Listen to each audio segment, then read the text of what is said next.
రోజు రోజుకి ఆంధ్రప్రదేశ్ రాజకీయాలు రంజుగా రసవత్తరంగా మారుతున్నాయి.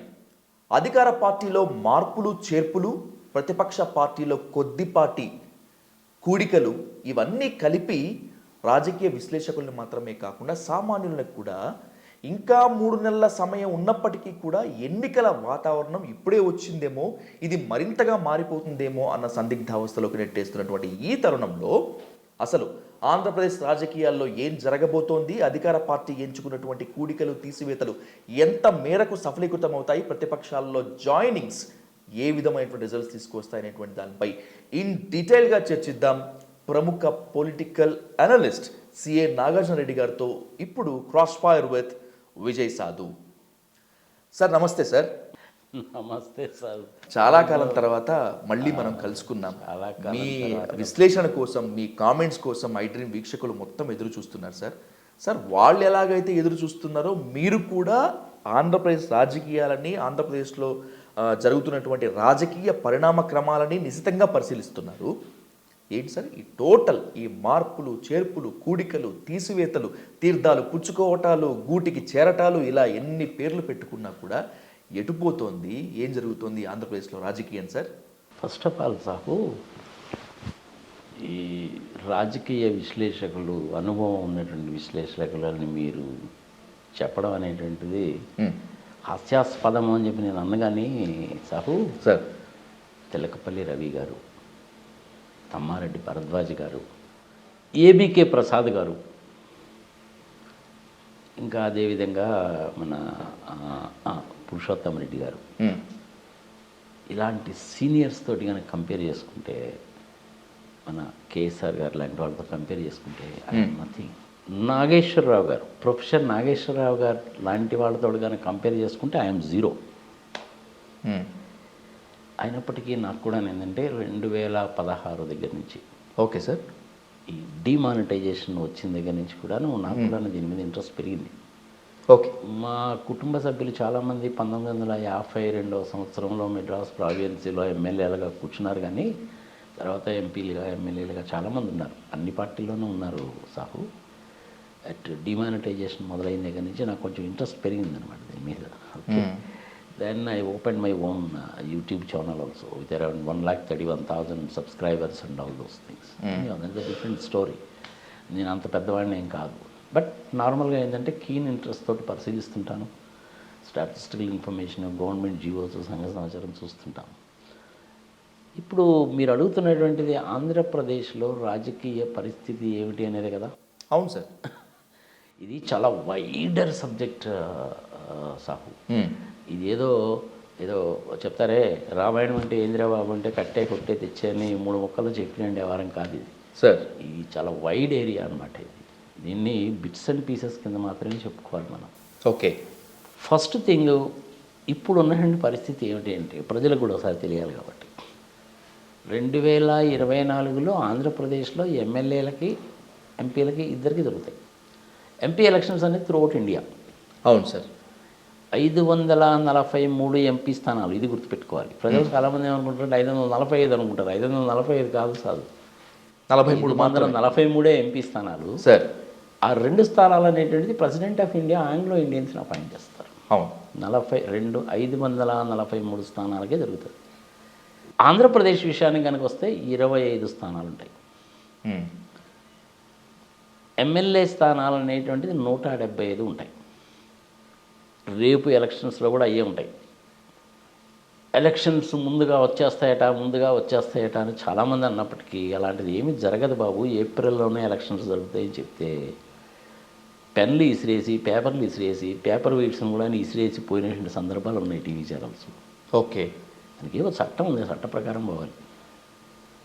175 ఎమ్మెల్యే స్థానాలే ఉంటాయి, 25 ఎంపీ స్థానాలే ఉంటాయి. ఆంధ్రప్రదేశ్లో ప్రధానంగా ఉన్నటువంటి పార్టీలు ఏంటి? రెండింటి మధ్య మాత్రమే పోటీ, Telugu Desam and it's Ally's YSRCP. మరి రెండింటికి తేడా ఏంటి చూడాలిగా. తప్పకుండా చూడాలి సార్. ఇప్పుడు టీడీపీ పార్టీతోటి జనసేన వాళ్ళు జాయిన్ అయిపోయారు. ఆయన బీజేపీతో పొత్తులో ఉన్నానంటాడు, తెలుగుదేశంతో జాయిన్ అయ్యానంటాడు. కన్ఫ్యూజ్ కావాల్సిన పని కూడా ఏం లేదు సాపు. రెండు పడవల మీద కాళ్ళు పెట్టేటువంటి పద్ధతి. Okay sir. అది వాళ్ళ కొంప ముంచుతుంది కానీ ఉపయోగం ఉండదు నాకు తెలిసినంతవరకు. జైల్లోకి వెళ్ళాడు, చూశాడు, వచ్చాడు, ఊరుకుంటే పోయేది. అనవసరంగా జాయిన్ అయిపోతున్నాము అది ఇది సంగతి సమాచారం అన్నాడు. పోనీ ఆ మాట అన్న తర్వాత ఊరుకున్నాడంటే తెలంగాణలోకి వచ్చేసరికి మళ్ళీ బీజేపీ వాళ్ళతో అంటాడు. రెండు పడవల మీద కాళ్ళు పెట్టేటువంటి వాడు ఎప్పుడూ రాజకీయానికి పనికిరాడు. I'm sorry to say this. Okay sir. Telugu Desam party 40 సంవత్సరాల చరిత్ర ఉన్నటువంటి పార్టీ. చంద్రబాబు నాయుడు అంటే తెలుగుదేశంలో మధ్యలో వచ్చాడు కానీ బుచ్చయ్య చౌదరి గారు ఇలాంటి వాళ్ళందరూ కూడా తెలుగుదేశం పార్టీలో మొదటి నుంచి ఉన్నారు కదా. యాక్చువల్గా చంద్రబాబు నాయుడు కంటే బుచ్చయ్య చౌదరి గారు లాంటి వాళ్ళు సీనియర్లు. అవును సార్, రామారావు గారితో ట్రావెల్ అవుతూ వచ్చారు కాబట్టి కదా. సరే వాళ్ళందరినీ తొక్కేసి వెన్నుపోట్లు పొడి చేసి సంగతి సమాచారం ఈయన అయిపోయాడు అనుకోండి. ఓకే, సరే వ్యవహారం ఏదో నడిచిపోతూ ఉంటుంది. ఆయన కొడుకుని సీఎం చేయాలి అనేటువంటిది చంద్రబాబు నాయుడు కోరిక ఎలాగైనా సరే. మరి పవన్ కళ్యాణ్ పరిస్థితి ఏంటి? మీరే అన్నారు కదా, స్టేజ్ మీదనే చెప్పేశాడు కదా ఆయన. అవును సార్. తర్వాత కూడా చెప్పేశాడు కదా, మా నాన్నే సీఎంఓ, గెలిస్తే నువ్వు సీఎంఓ కాదు, డిప్యూటీ సీఎం కూడా కాదు. వెరీ క్లియర్ కదా. జనసేన పవన్ కళ్యాణ్ ఇట్స్ క్లియర్గానే చెప్పేశాడు కదా. అవును సార్. ఇంకా అలాంటప్పుడు మరి పవన్ కళ్యాణ్ వాళ్ళతోటి అంటి పెట్టుకొని ఉండాల్సిన పని ఏంటి? అవును, లాస్ట్ టైం అంటే 2 చోట్ల పోటీ చేసావు, ఓడిపోయావు. ఒక ఎమ్మెల్యేనే గెలిచాడు. కాపు సామాజిక వర్గాన్ని నువ్వు నమ్ముకున్నావు. కాపు సామాజిక వర్గంలో ఈయన కంటే దిట్టాలు చాలామంది ఉన్నారు. జనాలకి తెలిసిందే కదా. రంగా గారి హత్య జరగడం అనేటువంటిది మనకు తెలిసిందే కదా. ఆ హత్య ఎలా జరిగింది, ఎవరు చేయించారనేది ఇప్పటికి కూడా పెద్ద మిస్టరీ అంటారు కదా. అది మిస్టరీ కాదు, జగవరి సత్యం. అది ఎవడు బయటపడి చెప్పడు. కానీ నాదేళ్ల భాస్కరరావు గారిని కనుక అడిగితే క్లియర్గా చెప్తాడు ఆయన దాని గురించి. ఎందుకంటే ఆయన ఆ రోజు ఆడున్నాడు కాబట్టి. ఇప్పుడు ఆ నాదేళ్ల భాస్కరరావు గారి సన్నేమో వచ్చి జనసేనలో జాయిన్ అయ్యాడు. తెనాల నుంచి పోటీ చేస్తాడు. ముద్రగడ పద్మనాభం గారి విషయంలో ఏం జరిగిందో చూసాంగా. నిన్నగాక మొన్న జనసేన పార్టీకి సంబంధించినటువంటి సంస్థాగత కర్త అనొచ్చు, పెద్ద తలకాయ అనొచ్చు, ఏకంగా ఉత్తరమే రాసేసాడుగా. చేగుండి హరిరామజోగయ్య గారు హరిరామజోగయ్య గారితో కనుక కంపేర్ చేసుకుంటే పవన్ కళ్యాణ్ పిల్లోడి కింద లెక్క. ఫ్రీ అండ్ ఫ్రాంక్గా మాట్లాడుతుందమ్మా. మీరు చెప్పిన ముమ్మాటికి వాస్తవం సార్. మరి అలాంటప్పుడు పెద్దవాళ్ళ మాట వినాలిగా. వినకుండా నేను మొండిగా మూర్ఖత్వంగా వెళ్తాను, చెగ్గ వేరా శిష్యుణ్ణి అంటే లాభం లేదు. ప్రజలు ప్రధానంగా ఏం చూస్తారు సాహు? ఎవరైనా నీ మూలకంగా మాకేం జరిగింది ఒకటే ప్రశ్న. మా పిల్లలకి స్కూల్లో చదువు చెప్తున్నారా? గవర్నమెంట్ హాస్పిటల్కి వెళ్తే డాక్టర్లు చూస్తున్నారా? మేము ప్రయాణం చేస్తున్న రోడ్లు బాగున్నాయా? ఆర్టీసీ బస్ సౌకర్యం ఉందా? కరెంట్ ఉందా? ఇంటికి తాగడానికి నీళ్ళు వస్తున్నాయా? పంటకు నీళ్ళు వస్తున్నాయా? పండించిన పంటకు ధర వస్తుందా? ఇదేగా చూస్తారు. వ్యవసాయ రంగంలో పరులుగా ఉన్నటువంటి వాళ్ళైనా సరే, చిన్న చిన్న వ్యాపారాలు చేసుకునే వాళ్ళైనా సరే చూసేది అదేగా. ఇంచుమించుగా 80-85% వాళ్ళేగా ఉంటారు. అంతే సార్, వాళ్ళే ఉంటారు. ఓటింగ్ ప్యాటర్న్ కూడా చూడు నువ్వు ఎలా ఉంటుందో. హైదరాబాద్ సిటీలో అందరూ చదువుకున్న వాళ్ళే, మనగాళ్ళు, పోటుగాళ్ళు, సాఫ్ట్వేర్, పాడు, పచ్చిపత్రాలు ఇంత చేట అంటాము. మొన్న ఎలక్షన్లు పెడితే 46%, జిహెచ్ఎంసీ ఎలక్షన్లు పెడితే 46%, 46%. అంటే చదువుకున్న వాళ్ళు ఓటు వేయడం లేదని అర్థం. ఇట్స్ క్రిస్టల్ క్లియర్, గణాంకాలు తేల్చి చెప్పేది సార్. ఇంకంతకంటే ఏం కావాలి మరి కదా. తెలుగుదేశం వాళ్ళకి ఉండేటువంటి క్యాడర్ ఉంటుంది. సంస్థాగతంగా కింద నుంచి బిల్డ్ చేసుకొచ్చారు కాబట్టి సాహు, వాళ్ళ క్యాడర్ వాళ్ళకు ఉంటుంది. వాళ్ళకే ఓట్లు వేసుకుంటారు కానీ వేరే వాళ్ళకి వేయరు. అంటే అర్థం ఏంటి? జనసేన వాళ్ళు నిలబెట్టేటువంటి క్యాండిడేట్స్కి ఎవరికి కూడాను తెలుగుదేశం పార్టీ వాళ్ళు సహకరించరు, ఓటు వేయరు. మరి జనసైనికుల సంగతి ఏంటి? అవును, మీరు వెయ్యాల్సిందే ఓటు అని చెప్పి పవన్ కళ్యాణ్ చెప్తాడు. వెయ్యకపోతే కనుక మీరు కోవర్ట్ల కింద లెక్క అంటాడు, దేశద్రోహులు అంటాడు, మీరు ఉండాల్సిన పని లేదో అంటాడు. ఎలా కుదురుతుంది సాహు? మ్యాటర్ ఆఫ్ కామన్ సెన్స్తో ఆలోచిద్దాం. అవును సార్. కుదిరే పనినా? ఇది వాళ్ళిద్దరి మధ్య ఉన్నటువంటిది. మరి దీని మూలంగా లాభం ఎవరికి? తెలుగుదేశంకి లాభము, జనసేనకి నష్టము. జనసేనకి ఓటేసేద్దామని చెప్పి అనుకున్నటువంటి వాళ్ళు తెలుగుదేశంకి వేయరు, తెలుగుదేశం వాళ్ళు జనసేనకి అసలు వేయరు. అవును సార్. సో జనసేనకి సంబంధించినటువంటి వాళ్ళు ఒక 50% అటుగానికి వేశారంటే మిగిలిన 50% ఎటేస్తారు? వైఎస్ఆర్సీపీకే వేస్తారు. వైఎస్ఆర్సీపీకి వాళ్ళకు ఉండేటువంటి బలం అయితే వాళ్ళకు ఉందిగా, ఉంది. అప్పుడు జనసేనని, పవన్ కళ్యాణ్ని వ్యతిరేకించేటువంటి వాళ్ళు వైఎస్ఆర్సీపీకి వేస్తారు కానీ తెలుగుదేశంకి వేయరుగా. కొంతమంది ఎట్టేస్తారు, కొంతమంది ఇట్టేస్తారు. వెరీ క్లియర్ కదా. అవును. వీళ్ళ మధ్యలో ఇప్పుడు కాంగ్రెస్ వాళ్ళు వచ్చారు. బీజేపీ వాళ్ళు ఉన్నారు. కేఏ పాల్ గారు రంగప్రవేశం చేస్తారేమో మనకు తెలియదు. జేడీ లక్ష్మీనారాయణ గారు కొత్తగా పార్టీ పెట్టుకున్నారు. అవును సార్. అది చాలా లిమిటెడ్. అది జేడీ లక్ష్మీనారాయణ గారు ఇంతకుముందు కూడా వైజాగ్ నుంచి ఎంపీగా పోటీ చేసినప్పుడు జనసేన తరఫున పోటీ చేశాడు. 2,82,000 ఓట్లు వచ్చినాయి. ఆయన అందరికీ తెలిసినటువంటి వ్యక్తే.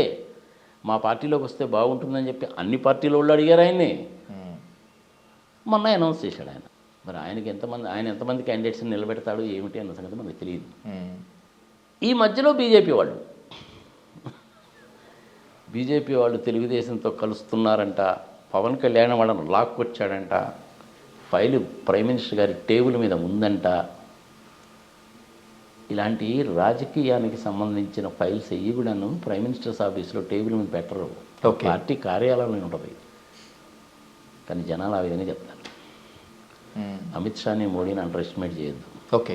ప్రజలను పిచ్చోళ్ళు తిక్కరోళ్ళు అని అనుకోవద్దు.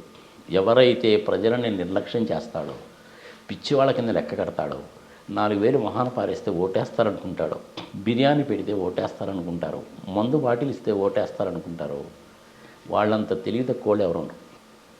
అన్ని పార్టీల వాళ్ళు కూడా ఇస్తున్నారు. ప్రజలు ఎంత తెలివిగలళ్ళు అయిపోయారంటే కేఏ పాల్ దగ్గర తీసుకుంటారు, జేడీ లక్ష్మీనారాయణ గారిని అడుగుతారు, కాంగ్రెస్ వాళ్ళ దగ్గర తీసుకుంటారు, అందరి దగ్గర తీసుకుంటారు. కానీ ఇప్పటికే ఈ రోజుకే ప్రత్యేకించి ఆంధ్రప్రదేశ్లో ఎమ్మెల్యేకి ఎవరికి వేయాలి, ఎంపీకి ఎవరికి వేయాలనేది డిసైడెడ్. ఏ పార్టీకి వేయాలనేది it's already decided. Okay sir. YSRCP party వ్యవహారానికి వస్తే 85% నుంచి 90% దాకా జగన్మోహన్ రెడ్డి చూసే ఓటేస్తారు. చేసినటువంటి పనులను చూసే ఓటేస్తారు. ఆ నమ్మకంతోనేనా సార్, ఆ ధైర్యంతోనేనా సిట్టింగ్ల మార్పు? అది 30 మందా 40 మందా 50 మందా అన్న సంగతి మనకు తెలియదు. ఎంతమందిని మారుస్తారు అనేటువంటిది వాళ్ళ పార్టీ అంతర్గత వ్యవహారం. దాని గురించి మనం అంత సీరియస్గా పట్టించుకోవాల్సిన పని లేదు. ప్రజలు ఎప్పుడు కూడాను వాళ్ళ క్వశ్చన్ ఏం చేసుకుంటారంటే తెలుగుదేశంకి ఎందుకు వెయ్యాలి, జగన్మోహన్ రెడ్డికి ఎందుకు వెయ్యాలి, లేదా జగన్మోహన్ రెడ్డికి ఎందుకు వేయకూడదు, ఇదేగా ప్రశ్న. అంతే సార్, ఎవరడిగినా ఇదే ప్రశ్న ఉంటుంది. అంతే కదా. అవును. ఈ 4 సంవత్సరాల్లో 4.5 సంవత్సరాల్లో జగన్మోహన్ రెడ్డి చేసిన పనులేంటి, దీని మూలకంగా మనకి ఏమి లాభం చేకూరింది, ఇది చూస్తారుగా. అవును సార్. ఆ లాభాలన్నీ జరిగినవన్నీ కూడా పెద్ద లిస్టేగా. మెజారిటీ ఆఫ్ ద బెనిఫిట్స్ అన్నీ కూడా పల్లె ప్రాంతాల్లో ఉండే వాళ్ళకి వెళ్ళాయిగా. అవును. బీసీలకి, ఎస్సీలకి, ఎస్టీలకి, వ్యవసాయం మీద ఆధారపడినటువంటి వాళ్ళకి, డ్వాక్రా మహిళలకి, వీళ్ళకేగా పోయాయి. అవును. చివరికి ఓట్లు వేసేది వాళ్ళే సాకు. అవును సార్, కరెక్టే. చెప్పే కదా నేను, హైదరాబాద్ సిటీలో 46% ఓటింగ్ అని, 46% ఓటేశారు. ఇంత మాట్లాడేవాళ్ళు, ఇంత సోషల్ మీడియాలో యాక్టివ్గా ఉండేటువంటి వాళ్ళు, నోటికి వచ్చిందల్లా వాగేవాళ్ళు, హైదరాబాద్లో ఓటింగ్ పరిస్థితి. ఏం మాట్లాడినటువంటి వాళ్ళు, ఎవరికి ఓటేయాలో డిసైడ్ చేసుకోవాల్సిన వాళ్ళు పోలింగ్ రోజు చూపిస్తారు. అది గ్రామాల్లో పరిస్థితి. అందుకని పరిశ్రమలు రాలేదు ఆంధ్రప్రదేశ్లోని ప్రచారం చేశారు. 100% తప్పు. Okay sir. 1,00,00,000 కోట్లు అన్నట్టే ఉంటుంది. తుస్సుమన్నదా? 1,00,00,000 కోట్లు అంటే తుస్సుమన్నదా? జేడీ లక్ష్మీనారాయణ గారే 1,500 కోట్లు అని చెప్పి కదా నోరు మూసుకున్నారుగా. అవును. పరిశ్రమలు రాలేదు అన్నారు కదా. ఆ పరిశ్రమలు వచ్చిన లిస్టు చెప్పిన తర్వాత నోరు తెరవడం లేదు మళ్ళీ. అంతకుముందు అంతా కియా అని చెప్పి కాకి ఇవాళ చేసేవాళ్ళు. ఇప్పుడు మానేశారు. రోడ్లు అని చెప్పి మళ్ళీ ఇది మొదలుపెట్టారు. రోడ్లలో మటుకు కృష్ణా, గుంటూరు, ఈస్ట్ గోదావరి, వెస్ట్ గోదావరిలో ఆ సాయిల్ నేచర్ మూలకంగా, వర్షాల నేచర్ మూలకంగా, తుఫాన్ల మూలకంగా రోడ్లు దెబ్బతిన్న మాట వాస్తవం. Okay sir. కొత్త రోడ్లు కూడా చాలా వేశారు సాకు. ఒకసారి ఇన్ఫర్మేషన్ కింద తీసుకుంటే తెలుస్తుంది.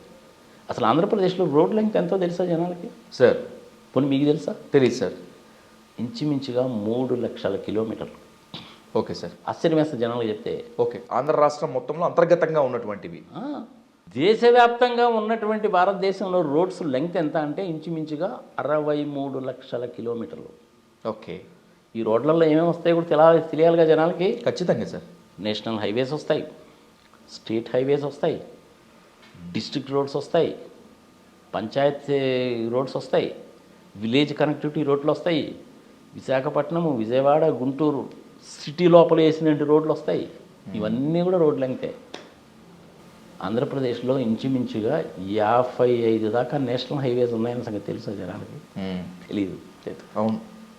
జనరల్గా ఏం చెప్పడం మొదలుపెట్టారంటే ఆంధ్రప్రదేశ్లో రోడ్లు దరిద్రంగా ఉన్నాయి అంటారు. ఇది ఒక మౌత్ టాక్ ఎక్కువ. ఎప్పుడైనా కానీ ఈ అపోజిషన్ పార్టీలు ఎస్పెషల్లీ ఈ దిక్కుమాలిన టీవీ ఛానల్స్ వాళ్ళు చేసే ప్రచారాలన్నీ ఇలాగే ఉంటాయి. 1,00,00,000 కోట్లు అన్నారు, నోరు మూసుకున్నారు. 10 లక్షల కోట్లు అప్పు అన్నారు, ఇప్పుడు నోరు మూసుకున్నారు. మద్యాన్ని గురించి మొదలుపెట్టారు, ఇప్పుడు నోరు మూసుకున్నారు. ఈ రోడ్ల గురించి ఇప్పుడు మొదలుపెట్టారు. దాని గురించి కూడా నేను కనుక చెప్పడం కన్నా మొదలు పెడితే గంటల తరబడి చెప్పగలను. రోడ్ల పరిస్థితి ఎలా ఉందండి నాగార్జున రెడ్డి గారిని మీరు అడిగితే, సార్ నేను ఎక్స్పెక్ట్ చేసిన విధంగా లేదండి అని మాత్రమే చెప్తాను. ఓకే. అంతేగాని దారుణంగా ఉన్నాయి, దరిద్రంగా ఉన్నాయి, చండాలంగా ఉన్నాయి అంటే మటుకు నేను ఒప్పుకోను. ఎందుకంటే మా ఊరి దగ్గర ఉండే రోడ్డే చూసాను మొన్న ఈ మధ్యన ఒక వారం రోజుల కిందనే. అదేంటంటే గుంటూరు నుంచి నాగార్జున సాగర్ వరకు వెళ్ళే రోడ్డు అది. సార్ గుంటూరు దాటి బయటకు వచ్చిన తర్వాత మనకి పేరేచర్ల దగ్గర నుంచి సత్తెనపల్లి మీదుగా పిడుగురాళ్ళ వరకు మటుకు road single line. Single line అంటే 1.5 లేనే. డ్రైవింగ్ చేయడం కష్టమే, రాత్రిపూట ఇంకా కష్టంగా ఉంటుంది. రోడ్డు మీద అక్కడక్కడ గుంతలు అన్నమాట వాస్తవం. ఇప్పుడు దాన్ని 4 లైన్ చేస్తున్నారు. కనీసం 1 ఇయర్ పడుతుంది, అయిపోతుంది కూడా. దాని తర్వాత దాచేపల్లి దగ్గర నుంచి హైదరాబాద్ వచ్చే రోడ్డు వేరే ఉంది. దాచేపల్లి దగ్గర నుంచి మాచర్ల మీదుగా నాగార్జున సాగర్ పోయే రోడ్డు ఉంది. దాన్ని వైడెన్ చేస్తున్నారు, అది కూడాను 4 లేన్ అవుతుంది. దాన్ని రోడ్డు మీద ఉన్న మట్టి మొత్తం కూడాను ఇది కూడాను తీసేసి కొత్త టెక్నాలజీ ఉపయోగించి చేస్తున్నారు ఆ రోడ్డు. ఓకే. అది కూడాను ఒక 3-4 నెలలు అయిపోతుంది సమ్మర్ టైం లోపల. అదేవిధంగా మాచర్ల దగ్గర నుంచి వినుకొండ వరకు 4 లేన్ వేస్తున్నారు, అది కూడా అయిపోద్ది.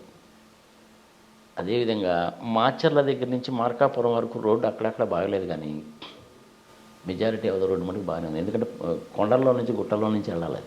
ఆల్మోస్ట్ మన శ్రీశైలం కొండ మీదకి పోయినట్టే ఉంటుంది.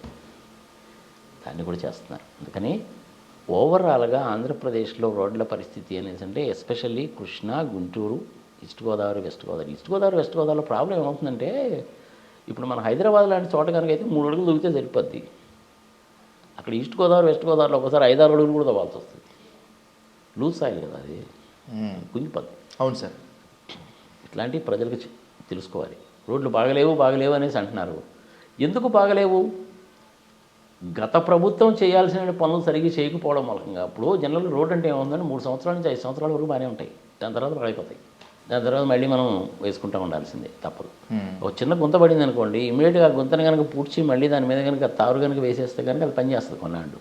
సార్ దాన్ని అలాగే కనుక వదిలేసామంటే అది 2 అడుగులు గుంత కాస్త 15 అడుగులు గుంట అవుతుంది. అప్పుడు కష్టం. గవర్నమెంట్ కూడా ఏం చేస్తుందంటే ఒకసారి సమయం సందర్భం వచ్చింది కాబట్టి చెప్తున్నా. సార్ చెప్పండి సార్. ఇది ఎనీహో ఈ 20 కిలోమీటర్లు మళ్ళీ రీలైన్ చేద్దాం అనుకున్నాం కదా, ఇప్పుడు అనవసరంగా మళ్ళీ గుంతలు పోవడం ఇంట్లోనే వదిలేస్తారు. బడ్జెట్లోనే దానికి ఎలకేట్ చేస్తారు, టెండర్లు పిలుస్తారు, వస్తే వస్తారో లేకపోతే లేదు. లేటెస్ట్ టెక్నాలజీ వాడబోతున్నారు ఇప్పుడు ఆంధ్రప్రదేశ్లో ఏవి రోడ్లలో. దానికోసం అని చెప్పి సెంట్రల్ గవర్నమెంట్కి సంబంధించిన సెంట్రల్ రోడ్స్ రీసెర్చ్ ఆర్గనైజేషన్ వాళ్ళు పిలిచారు. సార్ ఈ జిల్లాలో వాతావరణం ఈ విధంగా ఉంటుంది, ఈ ప్రాంతంలో వాతావరణం ఈ విధంగా ఉంటుంది, ఇక్కడ ఎన్ని అడుగులు తవ్వాలి, ఏ టైప్ ఆఫ్ గ్రావెల్ వేయాలి, సిమెంట్ రోడ్ వేయాలా, తార్ రోడ్ వేయాలా, సాయిల్ స్ట్రెంగ్త్ ఏంది చూసి చెప్పండి అంటే వాళ్ళు డీటెయిల్ రిపోర్ట్ ఇచ్చారు. ఆ రిపోర్ట్ దగ్గర పెట్టుకొని పనులు చేయడం మొదలుపెట్టారు. ఇది మటుకు టైం పడుతుంది. Okay sir.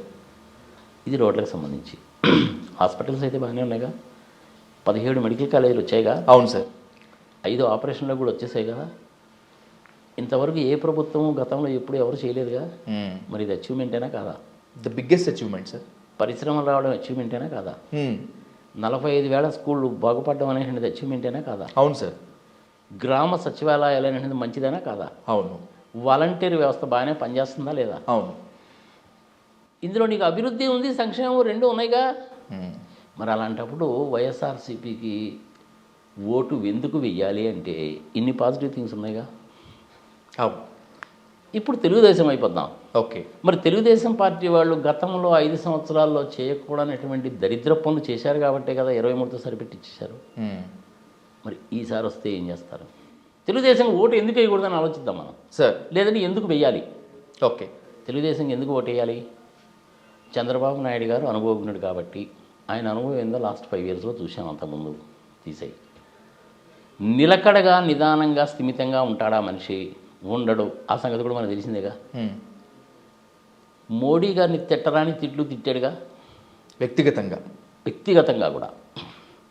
ప్రత్యేక హోదాని వదులుకున్న వ్యక్తి ఎవరంటే చంద్రబాబు నాయుడు. అవును. హోదా అంటే పోలవరాన్ని జైలుకే నాశనం చేసింది ఎవరు అంటే చంద్రబాబు నాయుడే. అందుకని లాస్ట్ టైం వేయలే. మరి ఈసారి ఏం చేయబోతున్నాడు ఆయన?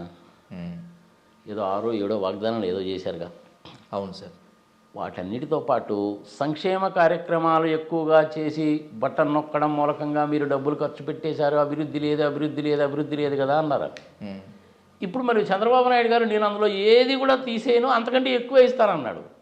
మరి ఇంకా అప్పుడు పెరుగుతాయా లేదా? చాలా ఎక్కువ పెరుగుతాయి. మరి చంద్రబాబు నాయుడు నాకు ఎడిషనల్గా ఇచ్చింది ఏంటి? అప్పులు తప్పితే ఎడిషనల్గా ఇచ్చింది ఏంటి? దాని మూలకంగా చంద్రబాబు నాయుడు గారికి ఇయ్యరు. ఓకే. ఇంకొక పాయింట్ కూడా చెప్పాలి, ఆల్రెడీ చెప్పాను నేను సార్. జన సైనికులు అనేటువంటి వాళ్ళు ఎనిహో మనవాడు ముఖ్యమంత్రి కాదు, డిప్యూటీ ముఖ్యమంత్రి కాదు, ఎన్ని సీట్లు ఇస్తారన్న సంగతి తెలియదు, అడుక్కు తినే పరిస్థితిలో ఉన్నాం మనము. వాళ్ళే కింగ్స్ లాగా ఉంటారు, మనం సేవకులాగా ఉంటాం. వీళ్ళకి మనం ఎందుకు సేవ చేయాలి? తెలుగుదేశం పార్టీకి సంబంధించిన కార్యకర్తలు మనతో కోఆపరేట్ చేయరు, మనం ఎందుకు చేయాలి? పోనీ మనము సొంతంగా ఏమైనా రాగలుగుతామా? ఇప్పుడు కాకపోతే ఇంకొక 10 ఏళ్ళ తర్వాత వస్తాం, వెయిట్ చేద్దాం దానికోసం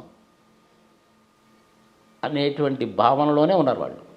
ఆ భావనలో ఉన్నప్పుడు ఏమవుతుంది? ఎక్కువ మంది వైఎస్ఆర్సీపీకి వేస్తారు, తెలుగుదేశంకి వేయరు. మరి మధ్యలో బీజేపీ వాళ్ళు కాంగ్రెస్ వాళ్ళ సంగతి ఏంటి? పెద్దగా పట్టించుకోవాలి. షర్మిల కాంగ్రెస్లో జాయిన్ అవుతుందట, ఇదే కదా టాక్. అది డిఫరెంట్ టాపిక్ కింద తీసుకో.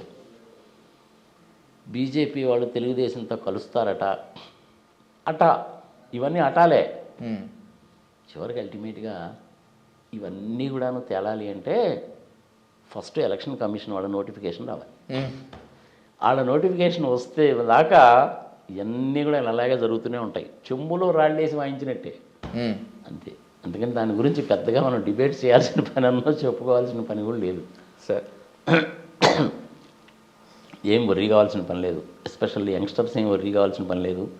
974 కిలోమీటర్ల తీర ప్రాంతము చక్కగా ఉపయోగంలో తీసుకొస్తున్నారు ఇప్పుడు. Okay sir. చాలా ఎంప్లాయ్మెంట్ జనరేట్ అవుతుంది. పెద్ద పోర్టు కనుక వస్తే ఏమవుతుందంటే, మచిలీపట్నం లాంటి పోర్టు కనుక వస్తే సాహు, దాని చుట్టుపక్కల లాజిస్టిక్స్ ఇండస్ట్రీ, చిన్న చిన్న వ్యాపారాలు, హోటల్స్, హాస్పిటల్స్, చిన్న చిన్న ఇంగ్లీష్ మీడియం స్కూల్స్ బొచ్చినని వస్తాయి.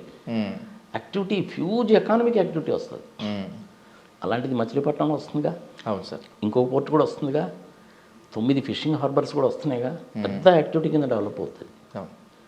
ఒక పెద్ద ఇండస్ట్రీ కనుక వచ్చిందంటే చుట్టుపక్కల చాలా ఇండస్ట్రీస్ వస్తాయి. ఇప్పుడైతే రామచంద్రాపురము అంటే మన పటాన్ చెరువు దగ్గర బిహెచ్ఎల్ పెట్టారో, ఆ పటాన్ చెరువు ఏరియా మొత్తం ఇండస్ట్రియల్ ఏరియా అయిపోయింది. అంతే కదా, ఆటోమేటిక్గా అవుతుంది కదా. అందుకని అలాంటి పెద్ద ఇండస్ట్రీస్ ఏమన్నా ఆంధ్రప్రదేశ్లో రాలేదా అంటే, వచ్చిన ఇండస్ట్రీస్ ఒక పెద్ద లిస్టే ఉంది. కానీ బీజేపీ వాళ్ళు ఏం చేస్తారంటే, 100 రూపాయలు పనిచేసి 1,00,000 రూపాయలు పనిచేసామని అదే పని డబ్బా కొడతారు. ఈ తెలుగుదేశం వాళ్ళు కూడా అంతే. నీకు దానికి బెస్ట్ క్లాసికల్ ఎగ్జాంపుల్ ఏంటి అంటే, కియా మోటార్స్ 1,00,000 కోట్లు, 1,00,000 కోట్లు కాదు అన్న సంగతి తేలిపోయింది. కియా మోటార్స్ మూలకంగా బ్రహ్మాండంగా జరిగిపోతుందన్నారు, అదేం జరిగింది లేదు. వచ్చింది ఎంతసేపటికి దాని గురించి ఒక్కదాని గురించే చెప్తారు. ఇప్పుడు అట్లాంటి కియా మోటార్స్ లాంటి తాతల లాంటి ఇండస్ట్రీస్ బొచ్చునని వచ్చినాయి. అవును సార్. జపాన్ వాళ్ళు వచ్చి టైర్ల కంపెనీ పెట్టలేదా? సెంచరీ ప్రైవేట్ వాళ్ళు పెట్టిన సంగతి మనం చూడలేదా? తాజ్ గ్రూప్ వాళ్ళ విమంతా హోటల్స్ అన్న ఓబరాయ్ హోటల్స్ రాలేదా? ఇట్లాగైనా చెప్పుకుంటూ పోతే పెద్ద లిస్టే ఉంది, చాలా ఉన్నాయి sir. World's biggest solar power project అనేటువంటిది ఈ మధ్యకాలంలో వచ్చింది, గ్రీన్ కో వాళ్ళది. Okay sir. అది కూడా మరి ఇప్పుడే వచ్చిందిగా. కనీసం 10,000 మందికి ఉద్యోగాలు ఇవ్వకపోయినప్పుడు కూడాను ప్యూర్ మాన్యువల్ లేబర్ అది. అటు మీద డస్ట్ క్లీన్ చేయడానికి, దానికి సంగతి సమాచారానికి ప్యూర్ మాన్యువల్ జాబ్స్ అవి.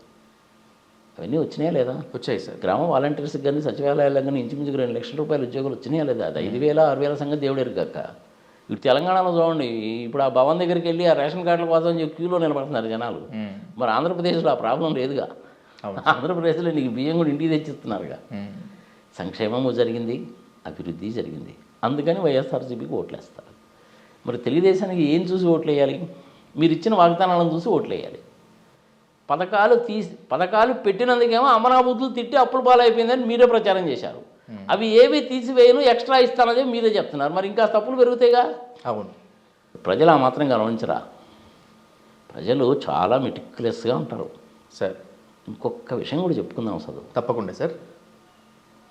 35% నుంచి 37-38% వరకు తెలుగుదేశం గ్యారంటీకి వస్తాయి. Solid vote bank.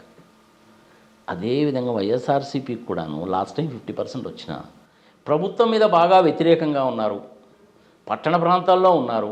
సంగతి సమాచారం ఎంత చెప్పుకున్నా ఒక 4%, 5% తగ్గిందనగానే 45% అనేటువంటిది వాళ్ళకు కూడా ఉన్నట్టే లెక్క. సో ఇదొక 40, అదొక 45 అంటే 85 పోయిందా? అవును సార్. ఇక నీకు అక్కడ మిగిలింది ఎంత? 15%. 15%లో ఒక 3%, 4% అనేటువంటిది ఈ జనసేన వాళ్ళకి అనుకుందాం.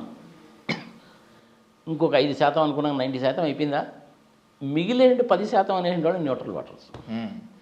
వాళ్ళల్లో 60% కానీ అంతకంటే ఎక్కువ కానీ ఎవరికైతే ఓటేస్తారో వాళ్ళే అధికారంలోకి వస్తారు.